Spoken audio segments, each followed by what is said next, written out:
ट्रेकिंगची तर आवड मला खूप आहे आणि ट्रेकिंगची आवड करताना मी पाहतो आता समजा अतिशय दुर्गम भागात आम्ही जात असतो हं.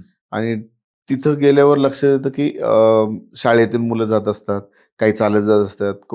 मग थोडीशी चौकशी केल्यावर पहिल्यांदा तर असं कळलं की कोण 2 किलोमीटर येते, कोण 3 किलोमीटर येते, कोण 5 किलोमीटर येते.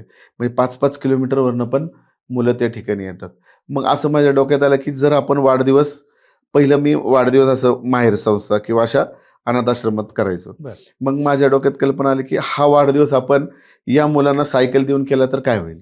मग मी मित्रांपुढं मांडला तो विषय.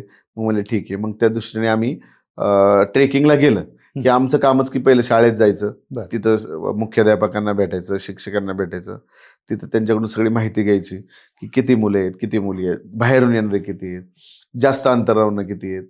आणि मग ते सगळ्यांची माहिती घेऊन त्यांच्या गरजेनुसार 12 असो, 15 असो, 17 असो, 18 असो, जेवढ्या सायकली असतील तेवढ्या सायकली घेऊन मग आदल्या 2 दिवस नियोजन करायचं, टेम्पो तयार ठेवायचा आणि वाढदिवसाच्या दिवशी मी मात्र दुर्गम भागात जाऊनच सगळे वाढदिवस साजरा करतो. प्रत्येक वाढदिवसाला तुम्ही सायकल. आत्तापर्यंतचे सगळे वाढदिवस मी दुर्गम भागात जाऊनच साजरे केलेले क्या बात है! आणि सायकल देऊनच करतो मी. तो आमचा पॅटर्न झालाय आता.